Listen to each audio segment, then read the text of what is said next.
Gracias, muchas gracias. Me llamo Richard Gage, AIA. He sido arquitecto durante 20 años y soy miembro de American Institute of Architects. Yo me interesé en los colapsos de los rascacielos del World Trade Center tras escuchar las extraordinarias conclusiones de un investigador reacio sobre el 11 de septiembre como David Ray Griffin, en el programa Armas y Mantequilla de la emisora KPAF de la área de la Bahía de San Francisco en marzo del 2006.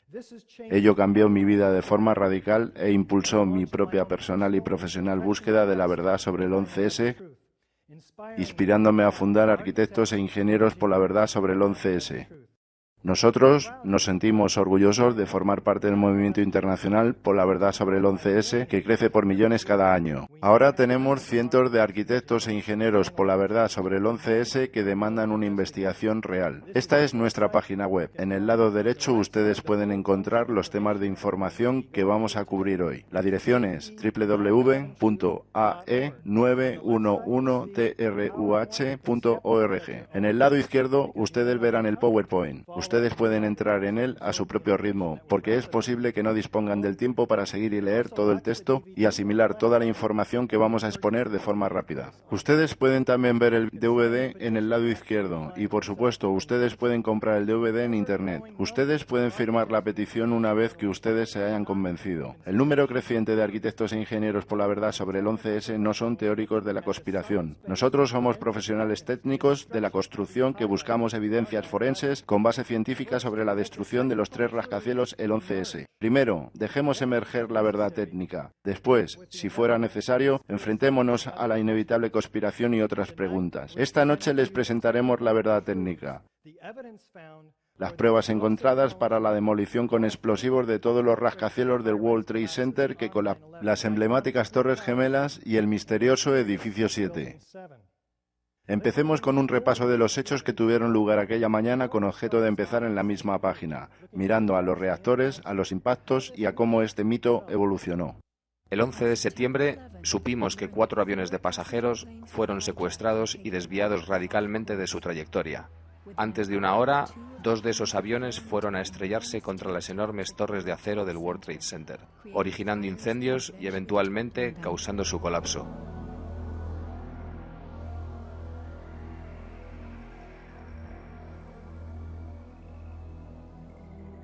Aturdido por las noticias, el público americano pronto creyó que el fuego en las torres alcanzó tan elevada temperatura que causó que la estructura metálica de los edificios cediese.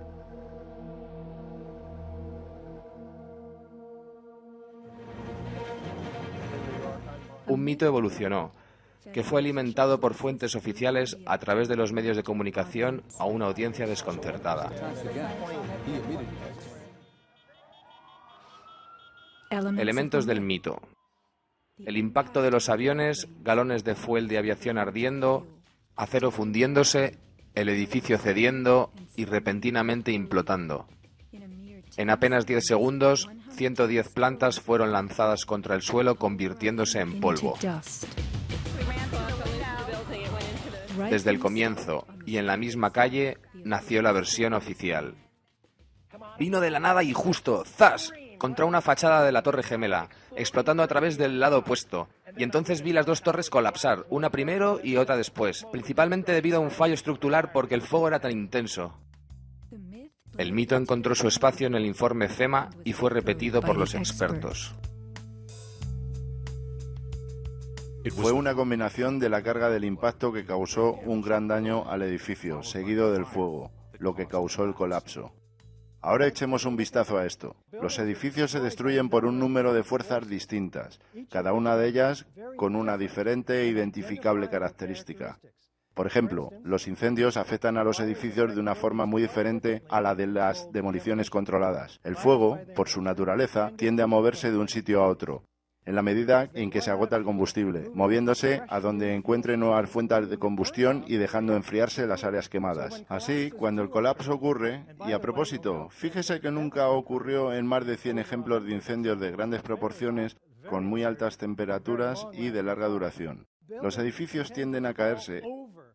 Ellos caen de forma asimétrica. Ellos arden por un lado orgánicamente si usted quiere. Es un proceso natural. Ellos no se desploman a través del camino de la mayor resistencia.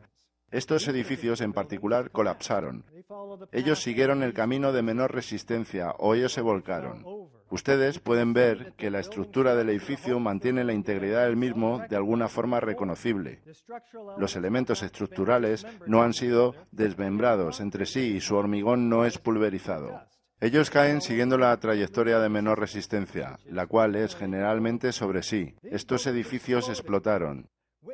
Testigos oyen las explosiones. Ellos ven las ráfagas de luz. Hay espesas nubes proyectándose al exterior y enormes nubes piroclásticas de hormigón pulverizado. La expansión de los gases muy rápidamente producen esta formación de humo de forma de coliflor que podemos ver. Esto es una demolición controlada. Vamos a centrarnos primeramente en este tipo de destrucción. Tenemos cientos de ejemplos en todo el país que nos sirven para hacer nuestra propia comparación, porque se trata del método más común usado para demoler rascacielos. Así es como se ve un rascacielos al ser demolido con explosivos. Miremos las características principales de las demoliciones controladas. Primeramente vemos una destrucción que comienza de pronto en la base de la estructura. Hay un derrumbe simétrico, todo cae dentro del propio perímetro del edificio, porque las ondas expansivas de la demolición eliminan las columnas de soporte. El resultado es virtualmente una caída libre, atravesando lo que antes era el camino de la mayor resistencia. Miles de toneladas de acero estructural. La construcción de acero queda completamente diseccionada y está lista para el transporte. El daño en los edificios colindantes es mínimo. Hay ruidos y relámpagos de explosiones que son oídos y vistos por testigos. Enormes nubes de hormigón pulverizado. A veces se ven trabucas, cargas explosivas que hacen detonación en un momento equivocado. Pruebas químicas para el uso de cargas de corte. Todo esto es bastante típico y nos muestra la prueba directa de que se trata de una destrucción con explosivos. Ahora, lo interesante es que ni una de estas características típicas de una demolición controlada puede ser explicada u originada por fuego. Para no hablar de las 10 a la vez. Lo típico es que tengamos documentación del gobierno, confirmaciones por experto, conocimiento previo y videograbaciones. Todo ello apoya la hipótesis de una demolición controlada, aportando pruebas más allá de la duda razonable. Vamos a mirar ahora al World Trade Center 7. Tenía 47 plantas de altura, así que hubiera sido el edificio más alto en 33 de nuestros estados, pareciendo enano solamente por su proximidad a la que durante un par de años fue el edificio más alto del mundo. Ningún avión colisionó con él. Fue el tercer rascacielos del World Trade Center que colapsó el 11S sobre las 5:20 de la tarde. El edificio 7 del World Trade Center recibió impactos de los escombros de la Torre Norte. Ustedes lo pueden ver siendo lanzados aquí. Y soportó unos 8 incendios en varios pisos, de acuerdo con el NIST. Esta es la Torre 7 del World Trade Center, de 47 plantas. No se deje confundir por la sombra proyectada por este edificio. Aquí tenemos los fuegos que ardieron en las plantas 12 y 13 y el de la 7ª planta de la cara norte del edificio. El lado opuesto del edificio que ha sido alcanzado por la Torre Norte. Miremos ahora las evidencias del World Trade Center 7 y lo confrontemos con las típicas características de una demolición controlada. Empecemos con: ¿la destrucción empieza de repente? Escuchemos a este trabajador de los servicios de emergencia. Observábamos el edificio porque estaba ardiendo, las plantas bajas estaban ardiendo y, ¿sabes?, escuchamos ese ruido que sonó como un golpe de trueno. Nos girábamos y nos asustamos al ver que el edificio pareció como una onda expansiva que atravesaba violentamente el edificio y todas las ventanas saltaban hacia afuera. Era horrible. Entonces, ¿sabes?, quizás un segundo después la planta baja cedió y todo el edificio le siguió. Y vimos como el edificio se vino todo abajo, hasta el suelo. Un ruido como un golpe de trueno, una onda expansiva atravesando violentamente el edificio, y las ventanas saltaban hacia afuera, y después el edificio se viene abajo. ¿Tenemos un derrumbe uniforme simétrico cayendo todo dentro del perímetro del propio edificio? Escuchemos a Dan Rader contarnos este derrumbe mientras echemos una primera mirada al derrumbe del edificio 7. Y lo que se ve es de una perspectiva elevada. Ahora vamos a enseñarles un vídeo del mismo derrumbe. Les vamos a enseñar una grabación de vídeo del derrumbe del edificio.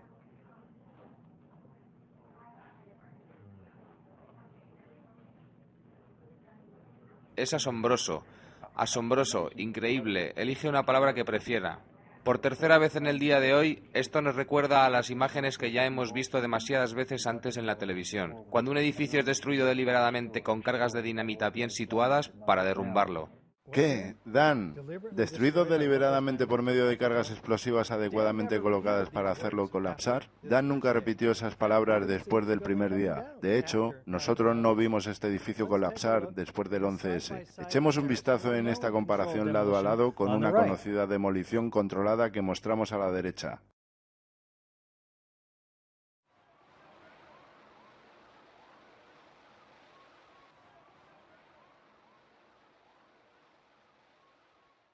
El edificio cayó dentro de los límites de su perímetro, bastante acertado. Solo un poco de solape con las calles. ¿Tenemos ondas expansivas? ¿Y cómo eliminan estas a las columnas? Pues aquí tenemos un plano de plantas del edificio 7. Para que un edificio se pueda venir abajo simétricamente, con suavidad, dentro de su propio perímetro sin volcarse hacia afuera, lo que tenemos que hacer es quitar estas columnas centrales. Porque lo que queremos es que el exterior del edificio caiga hacia adentro, hacia su propio centro. Esto exige un alto grado de precisión. El fuego no es capaz de provocar algo así. ¿Tenemos un derrumbe a velocidad de caída libre atravesando el recorrido de la mayor resistencia? Se puede ver cómo segundo tras segundo el edificio aumenta su velocidad de caída. Se puede hacer un gráfico con la distancia de caída y el factor tiempo, y encaja casi perfectamente con la curva de caída libre. ¿Qué significa esto? Que las columnas tienen que haber sido retiradas, y retiradas casi simultáneamente, en cada planta, de manera sincronizada. Así que el edificio no encontró ninguna resistencia alguna en su camino hacia abajo. ¿Tenemos un diseccionamiento total de la estructura de acero? Tuvimos un rascacielos de 47 plantas que quedó comprimido a 4 plantas. ¿Tenemos ruido de explosiones? ¿Qué dice Kevin McFadden? Él volvió con su mano sobre la radio en lo que sonaba como una cuenta atrás y en los últimos segundos quitó la mano de la radio y pudimos oír 3, 2, 1 y él repetía ¡sálvese quien pueda! ¡Sálvese quien pueda! Y entonces pasaron otros 2 o 3 segundos. Usted oyó explosiones con ¡baboom! Era un sonido muy peculiar, no era como cuando hay compresión ¡pum, pum, pum! Como pisos que se estuvieran derrumbando y colapsando. Hubo un ¡pum! Y el suelo empezó a temblar, uno quería agarrarse a algo, lo que fuera. Eso, para mí, yo supe que se trataba de una explosión, no tuve la menor duda. ¿Tenemos enormes nubes piroclásticas de hormigón pulverizado? Vea cómo el hormigón, mezclado con el aire, recorre todas las calles, en cada dirección, a una velocidad de 35 millas la hora, 56 kilómetros por hora. Era un volumen increíble de nubes piroclásticas envolviéndose a sí mismas.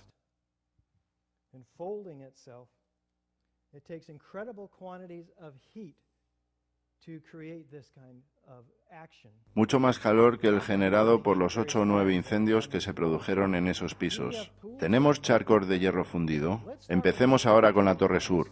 Esta sección es aplicable a las Torres Gemelas y al edificio 7. NIST nos cuenta que esta sustancia tiene que ser aluminio fundido procedente de los aviones. Pero el aluminio fundido se parece al aluminio fundido. Es plateado, no brilla bajo la luz del día. 21 días después del ataque, los fuegos estaban aún vivos y el acero fundido todavía fluía, dice el ingeniero estructural Leslie Robertson del World Trade Center en una conferencia de ingenieros estructurales el 5 de octubre del 2001, un mes después del 11S. El fuego aún estaba vivo y el acero fundido fluía en una pila de escombros que se asentaba bajo mis pies. ¿Qué dicen los equipos de emergencia y las empresas de derribo sobre metal fundido? Vi charcos de acero literalmente fundido. Metal fundido, vigas que simplemente se habían derretido por completo. Caían gotas de acero derretido. Acero fundido corría en riachuelos. Ellos encuentran acero derretido. Y este especialista en cálculos estáticos, Abul Hassan Astanet Ashi, de Berkeley, ve y toma nota. Yo he visto vigas derretidas en el World Trade Center. Uno de los artefactos más insólitos que se encontraron entre los escombros es este objeto parecido a una roca, al que se llegó a conocer bajo el nombre de el meteorito. Es una amalgama de acero, acero derretido y hormigón, y todas esas cosas. Todo fusionado por el calor. Arquitectos, ingenieros, gente que trabaja con acero, soldadores, sencillamente no han visto jamás el grado de destrucción y el grado de deformación de este material en la vida. Aquí está el edificio 7 en A y B, y aquí está la torre norte y la torre sur. Estos focos calientes están entre 725 y 743 grados Celsius. Estas son las mayores temperaturas alcanzadas en incendios de oficinas. No había fuego en la superficie de la zona cero tras los colapsos. ¿Qué estamos midiendo aquí? Estamos midiendo el metal fundido que fue visto por los primeros en llegar al lugar. 4, 5, 6 plantas bajo el nivel de la calle y que estaban al menos 2 o 3 veces a esas temperaturas. ¿Cuál es el problema con esto? Incendios de oficinas alcanzan los 1200 grados Fahrenheit, 650 grados Celsius. NIST sostiene 1800 grados Fahrenheit, 980 grados Celsius, pero no tenemos pruebas para eso, para incendios de oficinas que alcanzaron estas temperaturas en las torres del World Trade Center. Acero de construcción ni siquiera empieza a derretirse por debajo de los 2700 grados Fahrenheit, 1480 grados Celsius.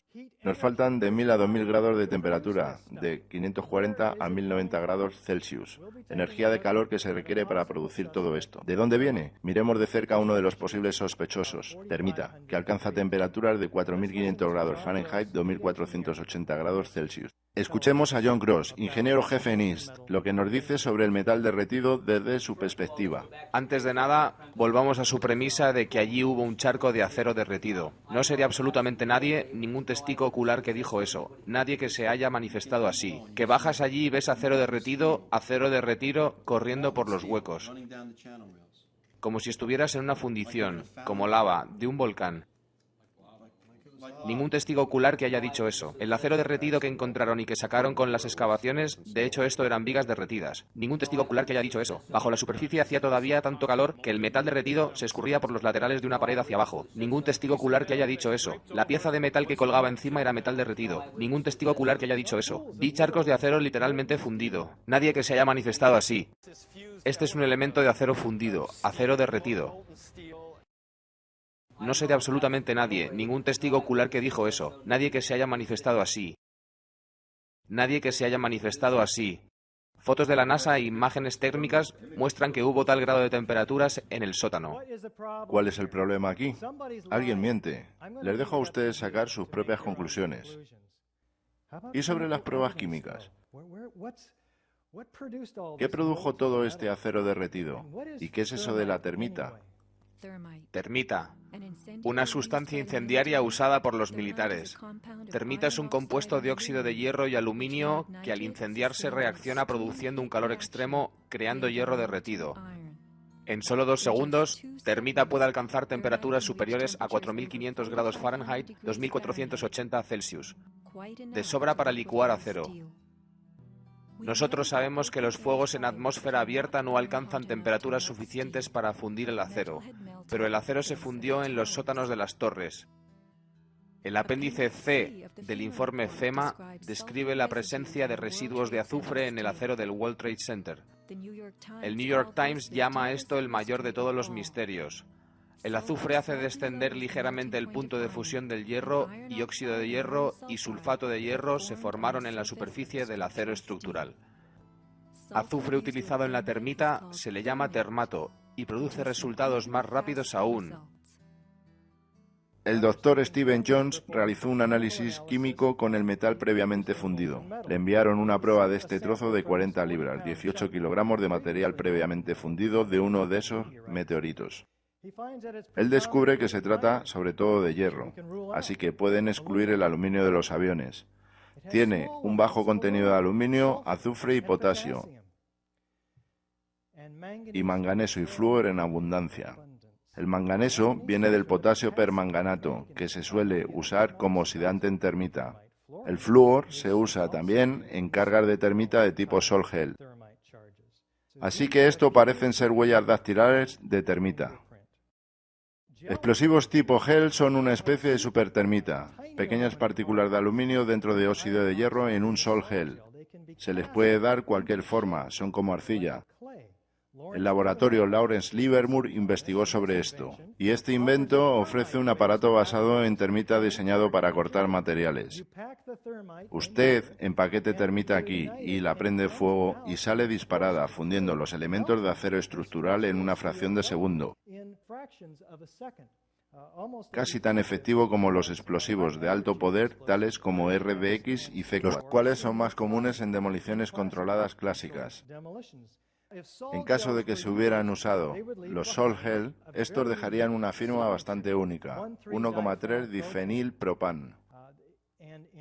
Y de hecho, EPA encontró una molécula en sus estudios toxicológicos en unas cantidades que hizo sombra a todas las demás, 1,3 difenilpropan.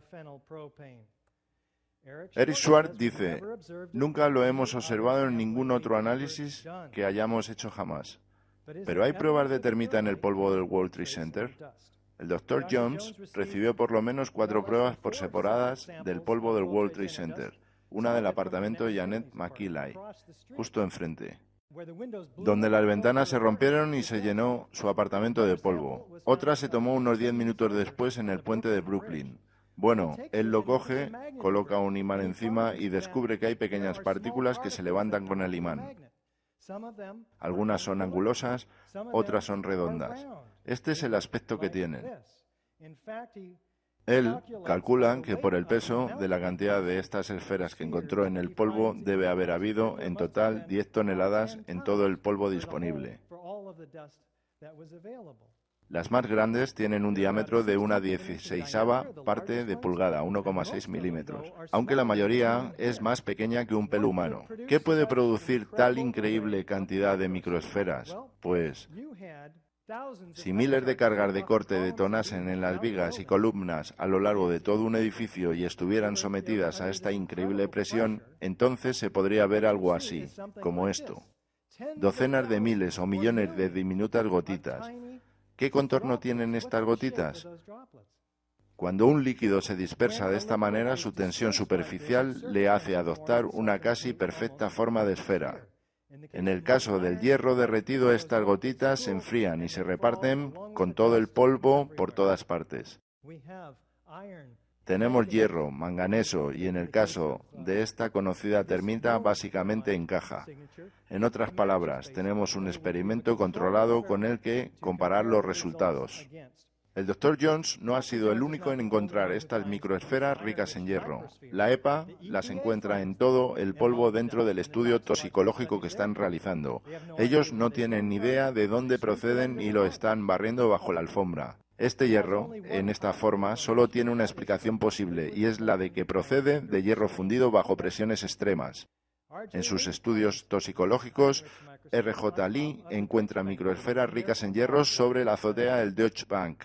Bien, el Dr. Jones concluye que dada la mezcla de los rastros de metales presentes en tan altas concentraciones dentro del polvo, como zinc, cobre, manganeso, y la formación de esferas de aluminio ricas en hierro, queda claro que ocurrieron significantes reacciones aluminio-térmicas. Y de allí, él puede sacar la conclusión y nos sugiere que en la mezcla de termita hubo polvo de aluminio, de óxido de hierro, óxido de cobre, nitrato de zinc y potasio permanganato.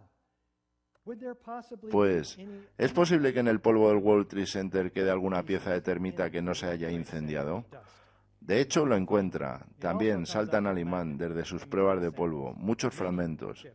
Este aquí es de una 16ª parte de pulgada, 1,6 milímetros, de largo, rojo en un lado y gris en el otro. El lado rojo está compuesto de diminutas partículas de óxido de hierro y de aluminio. De hecho, él también hace análisis XEDS sobre este material y encuentra un poco de azufre, más aluminio, mucho hierro y manganeso. Compare esto con la termita tradicional, también encaja con la termita. Este producto no se ha fabricado en unas cuevas en Afganistán. El laboratorio Lawrence Livermore sacó un informe sobre esto hace solo un año o dos, ya que las partículas son tan pequeñas que permiten una ignición casi instantánea entre estas dos sustancias, el aluminio y el óxido de hierro, con unos resultados muy explosivos. Los laboratorios de Los Álamos y Livermore han producido estos resultados. Entonces, él continúa con sus estudios y encuentra esquirlas adicionales que se habían incendiado solo parcialmente y que tenían esferas incrustadas. Así que la fuente que originó las esferas ha quedado claramente identificada. Usando los métodos de análisis EDS, XRF y WDS, el Dr. Jones y su pequeño equipo de científicos identificaron los componentes de estas esferas y fragmentos, tratándose sobre todo de hierro, acompañado de aluminio, oxígeno, silicio, 1,3 difenilpropano. Dice que los resultados, junto con las pruebas visuales del lugar de los hechos, como las corrientes de metal líquido, aportan pruebas convincentes de que se colocaron deliberadamente cargas compuestas por termita tanto en ambas torres del World Trade Center como en el edificio 7. Estos resultados han sido publicados en una revista de contenido muy revisado. Todo esto son pruebas directas de destrucción con explosivos en el edificio 7. Volvamos a centrarnos otra vez solo en el edificio 7. Ninguna de estas características puede ser explicada por el fuego, para no hablar de todas juntas. Escuchemos la conclusión a la que llega la FEMA, porque es interesante. Pruebas de un severo ataque de corrosión al acero por altas temperaturas que incluyen una rápida oxidación, sulfidación y, en consecuencia, una fundición intergranular. Muy interesante. ¿Recuerdan? Incendios de oficinas que no funden acero. ¿Qué fundió el acero? Durante este ataque de corrosión por altas temperaturas se formó sulfuro en la superficie del acero. Aquí se encuentra documentada para todos nosotros la fundición intergranular. Gracias. Capaz de convertir una sola viga de acero en un queso suizo, como esta viga con sección de H que pertenecía al acero estructural del edificio 7. Esto lo han documentado con mucho cuidado en su apéndice C. Los detalles específicos de los incendios en el World Trade Center 7 y cómo podían causar el derrumbe del edificio permanecen al día de hoy aún desconocidos. ¿Qué? ¿Desconocidos? La mejor hipótesis, fuego más daños aleatorios y el colapso completo solo tiene una baja probabilidad de que ocurra. Más investigación y análisis son necesarios para resolver este asunto, pero desafortunadamente para aquellos con esperanza de resolver el asunto, muchas de las evidencias han sido destruidas, como un 99% de ellas, y de hecho por FEMA. De hecho, 800 camiones por día, fácilmente de los peores 3 fallos estructurales en la historia moderna. Solo 250 piezas fueron salvadas. Evidencias cruciales que pudieran responder a las preguntas están de camino de China, en lentos barcos, exclama Bill Manning, editor en jefe de la revista con 128 años Fire Engineering, que facilita la comunicación entre ingenieros y trabajan en la protección contra incendios, mostrando así una increíble ignorancia por parte de oficiales del gobierno sobre el valor de la concienzuda investigación científica. La destrucción y la evasión de evidencias debe parar inmediatamente, y el gobierno debería nombrar una comisión con todos los medios necesarios para llevar a cabo una investigación a fondo y limpia. ¿Qué tal la opinión de un experto? Por ejemplo, Dani Jovenko, 27 años como experto en demoliciones controladas. Empieza desde abajo, simplemente han volado las columnas. Es una demolición controlada. Lo ha hecho un equipo de expertos. Es un trabajo profesional sin ninguna duda. El edificio 7, ¿tenemos algún conocimiento previo de su destrucción? Escuchen a estos obreros de la construcción alejándose del edificio 7 y a este oficial de policía captado por una cámara de CNN. ¿Lo has escuchado? Fíjate en ese edificio. Se viene abajo. El edificio está a punto de estallar. ¡Retirarse de allí! Nos estamos retirando. El edificio está a punto de estallar. Hay llamas y escombros cayendo. En los últimos instantes apartó su mano y se escuchó 3, 2, 1. ¿Una cuenta atrás? ¿Implica esto conocimiento previo? ¿Son incendios capaces de provocar el derrumbe de edificios siguiendo una cuenta atrás? Es improbable. De hecho, la BBC anuncia el derrumbe 20 minutos antes de que ocurra. Es verdad, aquí se ve a Jane Stanley anunciándolo. Ella dice, el edificio Salomon Brothers, de 47 plantas, cerca del World Trade Center, se ha derrumbado también. Y allí está, todavía de pie detrás de ella.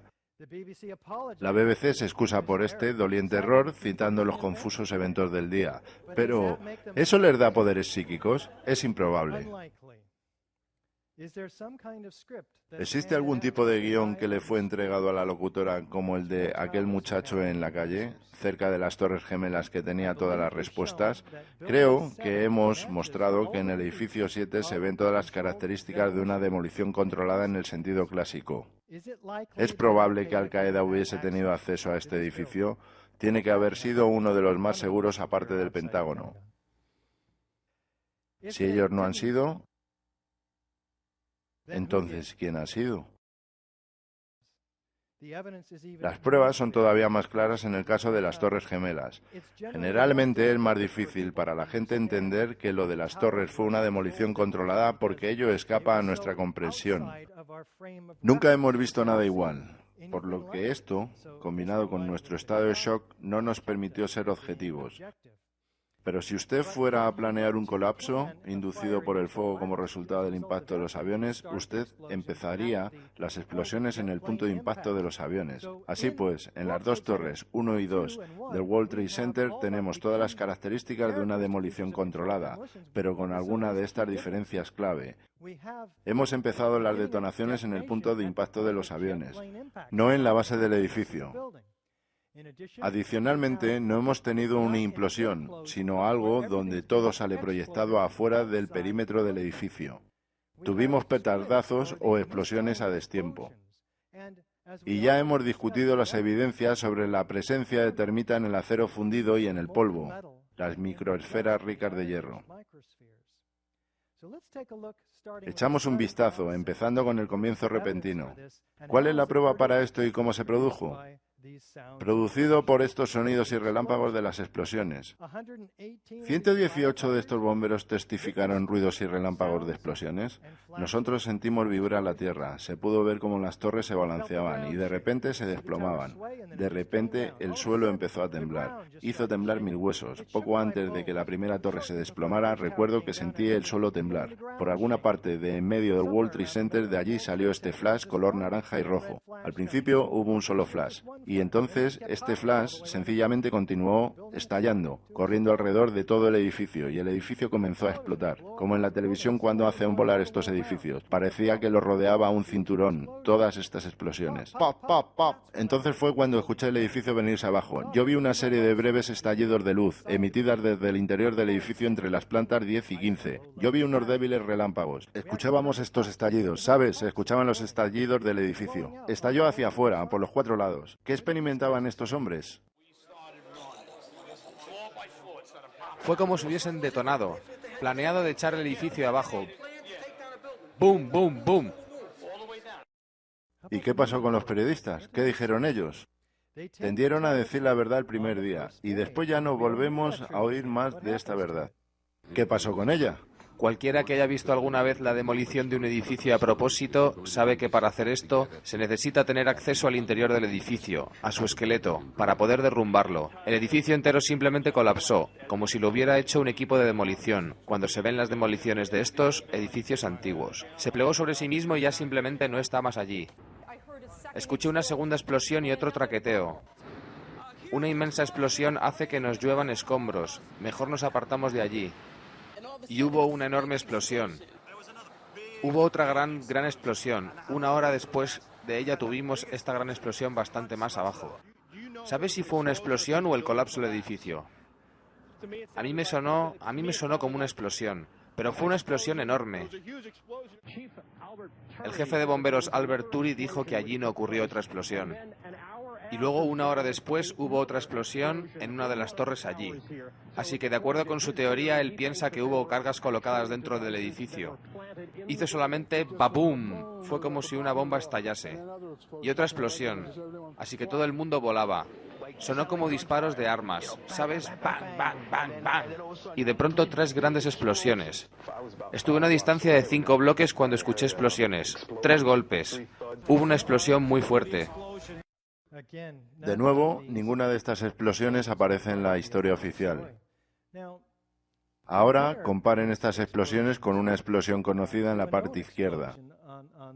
Serpentinas arqueadas hacia arriba, hacia afuera. Nubes piroclásticas de polvo, disposición simétrica, como un hongo. ¿A ustedes esto se les parece a un derrumbe provocado por la fuerza de la gravedad? Vayámonos ahora a la Torre Norte. Lo que quiero indicarles es que van a ver algunas explosiones en la parte superior del edificio, que es en sí bastante curioso. Y lo que va a ocurrir es que toda esta sección entera se va a replegar de tal manera que la mitad superior queda destruida antes de que haya ningún movimiento en la zona de impacto del avión. Miremoslo bien. Aquí tenemos la primera evidencia de explosiones. Y después en esta parte. Y después el derrumbe. Por supuesto que también tenemos violentas nubes que salen incluso antes del derrumbe. Vamos a mirarlo de cerca, después de esta segunda mirada. Una fuente de combustible puede tratarse muy bien de combustible de avión que no se quemó y que ahora recibe oxígeno. Miremoslo ahora más de cerca. Ahora vemos que se forman nubes aquí arriba. Oh, esperen, se supone que el colapso tiene que ocurrir justamente aquí abajo. Tenemos un daño asimétrico en el edificio, ¿verdad? El avión entró por un lado y de todas formas el derrumbe es totalmente simétrico. Usaré paréntesis a partir de ahora. Continuemos. Aquí lo tenemos una vez más. Cinturones, como decían los bomberos, rodeando todo el edificio. La antena cae primero, antes de que caiga cualquier otra cosa. Eso indica que lo primero que se dañó fueron las columnas centrales. Miremos ahora la misma torre desde el suelo. Presten atención a la violencia debajo de la nube del hongo. Se supone que el derrumbe debería haber ocurrido por aquí arriba, pero allí abajo, ¿cómo va a haber esta segunda explosión? Hay una increíble cantidad de trabucas de explosiones estallando hacia afuera. Y a la tercera vez quiero dirigir su atención hacia esta arrasante serie de explosivos que baja por el lado derecho y la esquina del edificio. Aproximadamente unas 40 plantas por debajo del edificio derrumbándose. Se hace dolorosamente obvio después de un rato, ¿verdad? ¿Tenemos un progreso simétrico de derrumbe recto hacia abajo, más allá del perímetro? Según la FEMA, tuvimos un edificio de 207 pies, 63 metros de ancho. En este documento se puede ver que hubo un campo de escombros de 1.200 pies, 366 metros de ancho, equidistante alrededor de cada torre. Daño asimétrico, distribución simétrica de la zona y más allá. ¿Tenemos trabucas o explosivos mal sincronizadas?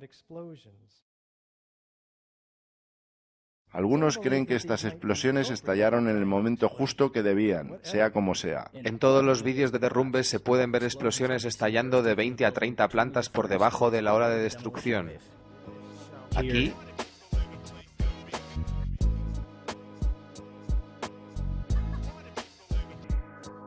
Aquí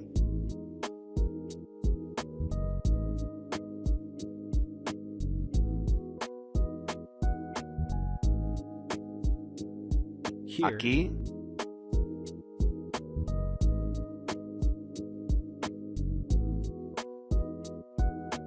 aquí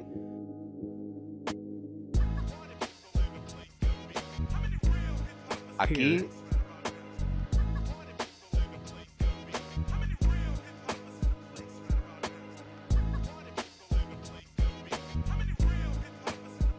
y aquí.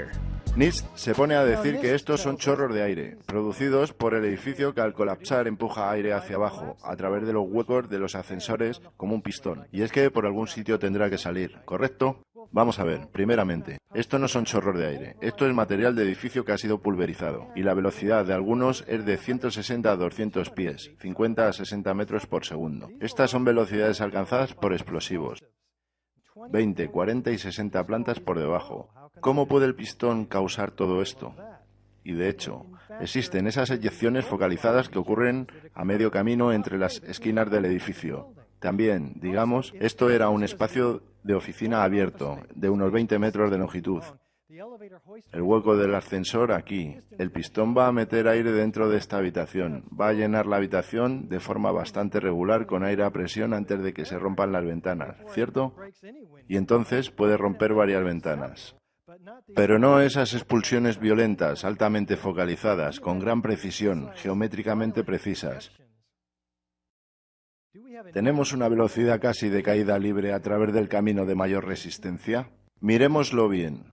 La ley de Galileo sobre cuerpos que caen calcula el tiempo en el cual un objeto recorre cierta distancia en total caída libre. Distancia d es igual a 4,89 veces el tiempo en segundos al cuadrado. La torre sur tenía una altura de 415 metros. Si dividimos esta altura entre 4,89, tenemos 84,6 y su raíz cuadrada es 9,2 segundos.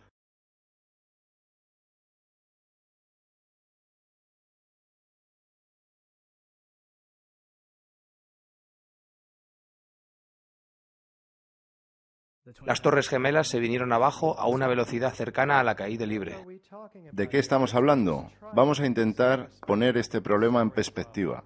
Tenemos un edificio de 15 plantas que sostenemos con una grúa sobre un espacio vacío equivalente a un edificio de 95 plantas. No resistencia, ¿cierto? Solamente la resistencia del aire. Junto a él tenemos otro edificio de 15 plantas sostenido por un edificio de 95 plantas con, digamos, 80.000 toneladas de acero estructural. Ahora vamos a quitar el freno en esas grúas y dejar caer ambos edificios de 15 plantas al mismo tiempo. He traído conmigo un edificio de 95 plantas y ahora vamos a comprobar esta teoría del NIST. Aquí tengo dos edificios de 15 plantas. Aquí tenemos 80.000 toneladas de estructura metálica y aquí solo tenemos la resistencia del aire. Así pues, vamos a intentarlo, ¿de acuerdo? Pondremos los dos aquí. Incluso también le daremos un poco de impacto de carga, ¿de acuerdo? 3, 2, 1... ¡Dios mío! El edificio sin ninguna resistencia debajo fue el primero en impactar contra el suelo, virtualmente a velocidad de caída libre. Es fácil comprenderlo, ¿cierto? ¿Y qué pasó aquí? El edificio situado arriba encontró resistencia y a causa de la energía de deformación se detuvo. ¿Dónde está el segmento superior de 15 plantas que empujó el edificio hasta abajo del todo a velocidad de caída libre? Ustedes vieron cómo en los 2 primeros segundos su masa se redujo hasta su mitad. Fue expulsado hacia afuera, no pudo servir para influir al avance hacia abajo del edificio. En los 2 segundos siguientes, después de un total de 4 segundos, se autodestruyó. No hay nada que aplaste el edificio. Se está haciendo pedazos a sí mismo a una velocidad de caída libre. Y está diseccionando la estructura de acero. De hecho, los bordes de estas nubes, con forma de hongo, están llenos de columnas exteriores de revestimiento de aluminio y de otras piezas de acero. Echemos una mirada a la torre sur en términos de diseccionamiento. Observemos lo que ocurre aquí. La torre sur se encuentra a su izquierda. El avión la alcanzó más abajo. Y como pueden ver, su rápida destrucción comienza aquí y empieza a inclinarse hacia la izquierda. Y desapareció en medio de esta nube. Nosotros esperábamos ver este edificio, el cual ya está inclinado a 22 grados y continuando su momento angular alejándose del eje central del edificio que está debajo. ¿Cómo es posible que lo aplaste simétricamente a velocidad de caída libre cuando ya está desplazado del eje central? Nosotros tampoco lo vemos destrozado en una pila de escombros abajo, sobre el pavimento. Ha sido completamente desmembrado. Miremos todo esto desde abajo. Tenemos el daño asimétrico. Y no obstante, ocurre esta destrucción simétrica por debajo de la nube que rodea todo el edificio, como observaron los bomberos. Y eso, aunque la masa que tenía encima ya se volcó hacia afuera, velocidad de caída libre. Para mí no tiene ningún sentido. La estructura metálica fue completamente desmembrada. No quedan grandes trozos de edificio, tan solo esos fragmentos que pudimos ver en el perímetro de la estructura. ¿A ustedes esto se les parece a un derrumbe provocado por la fuerza de la gravedad? ¿Tenemos una expulsión lateral de acero estructural? Echemos un vistazo. Veamos ahora el colapso de las Torres Gemelas.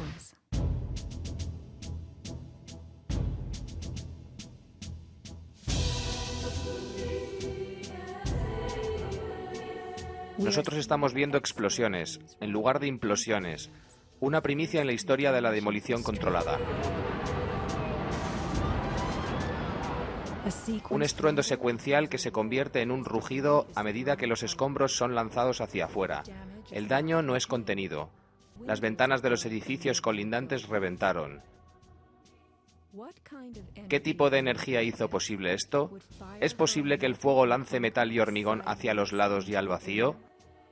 Aquí una masa de acero fue lanzada unos 400 pies, 121 metros, clavándose profundamente en el World Financial Center número 3 de la calle Vesey.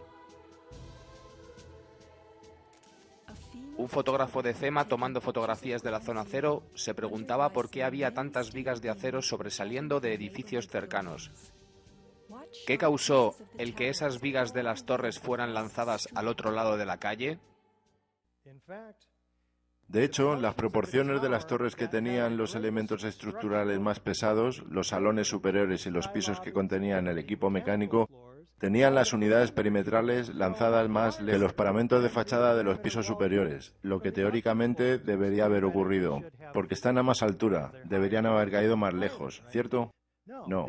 Estas unidades perimetrales cayeron en los Winter Gardens, a casi 200 metros de distancia. ¿Qué pasó con los suelos? Estas tortillas. Si se trata de un derrumbe de tipo tortilla, esperamos encontrar algunas tortillas ahí abajo. Esto es una lobby de 7 plantas. Se le han caído 2 o 3 plantas de material dentro. Examinemos ese material. Lo que estoy buscando son 110 plantas. Estas cubiertas metálicas con 4 a 5 pulgadas, 10 a 13 centímetros de hormigón encima. Un acre, 4.000 metros cuadrados de tamaño cada una. 110 acres, 440.000 metros cuadrados en total. ¿Cuántas de estas plantas encontramos abajo en el suelo?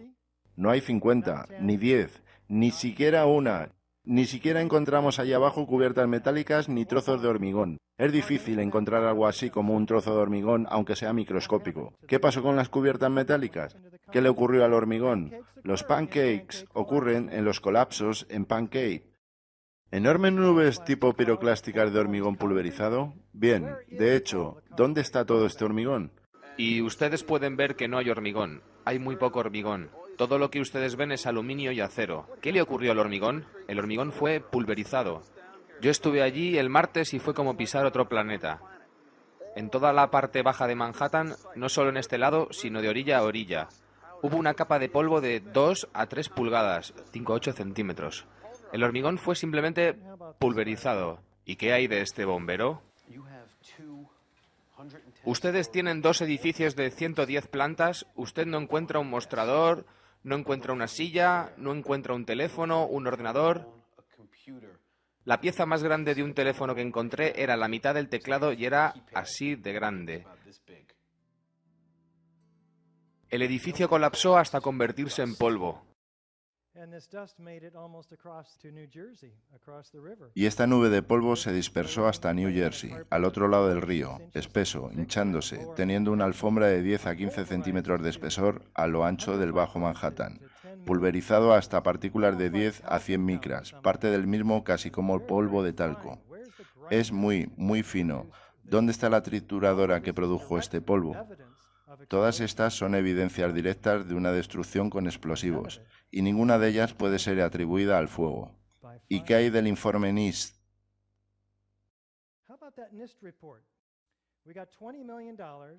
¿Qué pasó con los dólares de nuestros impuestos? El objetivo era determinar cómo y por qué las torres 1 y 2 del World Trade Center colapsaron y cómo y por qué la torre 7 del World Trade Center colapsó. Echemos un vistazo a su objetivo. El foco de la investigación era la secuencia de acontecimientos desde el instante en que los aviones impactaron hasta el momento en que se inició el colapso de cada torre. Por razones de brevedad de este informe, esta secuencia es referida como la secuencia probable de colapso.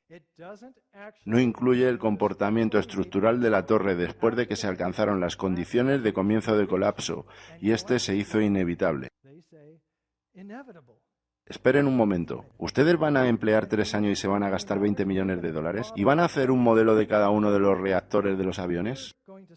¿Y ustedes van a detener toda la investigación antes de que comience la acción real, justo en el punto donde la viga armada empezaba a combarse,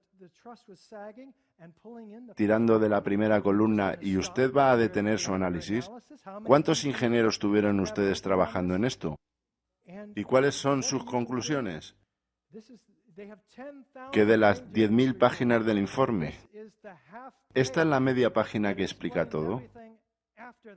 Sin análisis, veamos sus conclusiones. La estructura por debajo del nivel de impacto ofreció una resistencia mínima a la masa del edificio que se desplomaba al nivel y por encima de la zona de impacto. Los ingenieros estructurales estudian esto cada día. ¿Por qué no lo hicieron? ¿Podría ser porque ellos sabían muy bien que la torre no habría colapsado en absoluto? Esperen un momento. ¿Cuál es el título del informe? Informe final sobre el colapso de las torres del World Trade Center. Probablemente el título debería haber sido Informe final sobre el inicio del colapso. Ellos siembran dudas sobre sus propias teorías.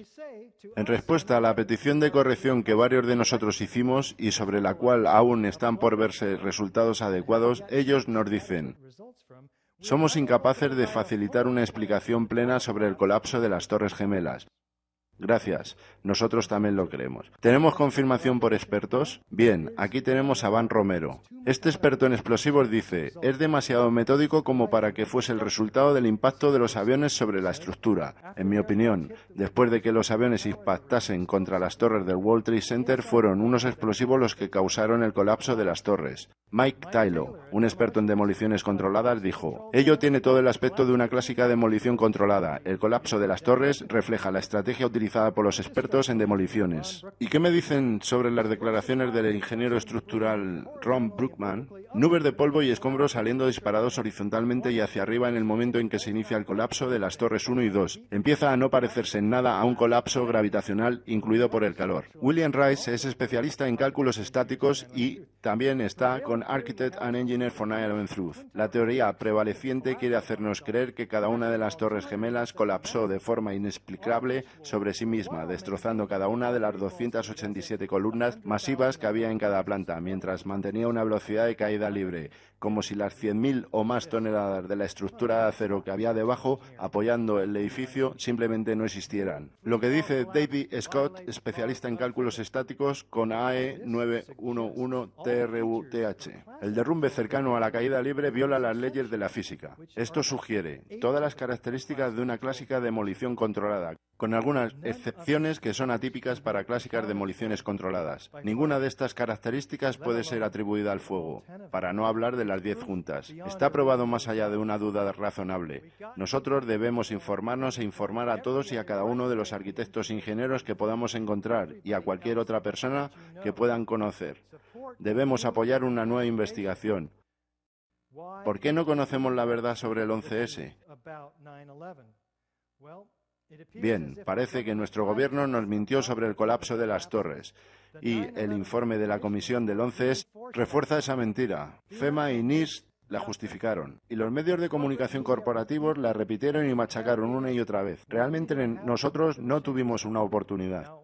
Hoy hemos demostrado que se utilizaron explosivos para destruir cada uno de los 3 rascacielos del World Trade Center el 11 de septiembre.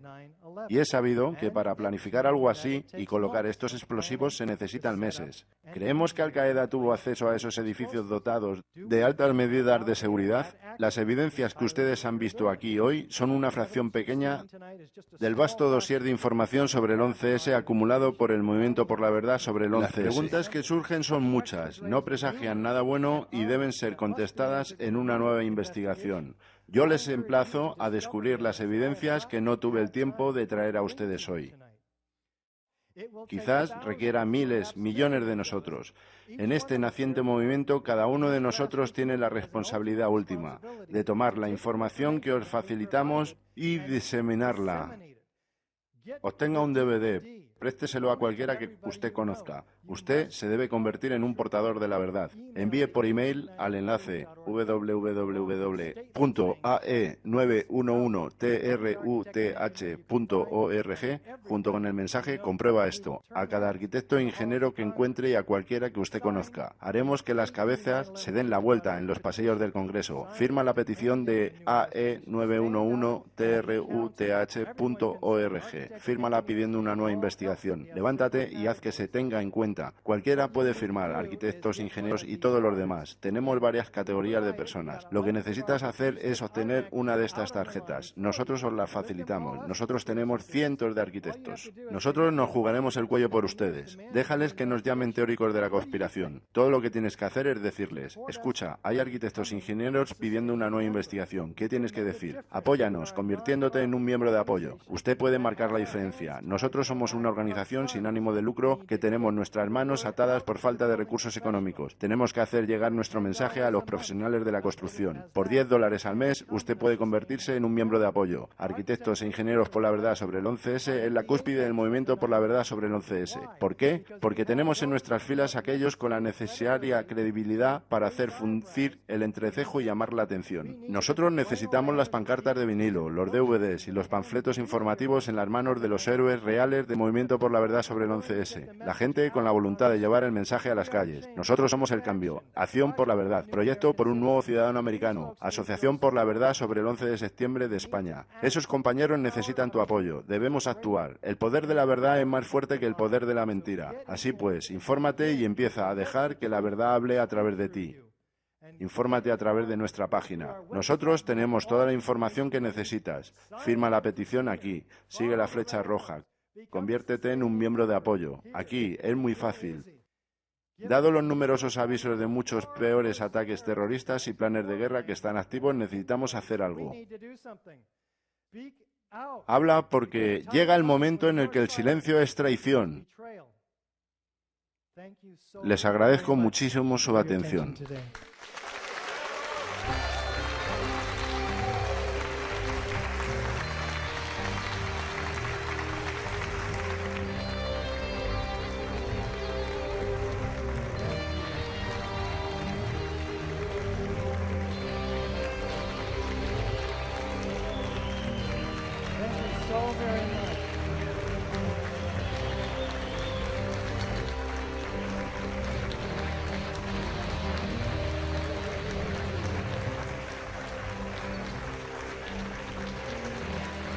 Thank you so very much.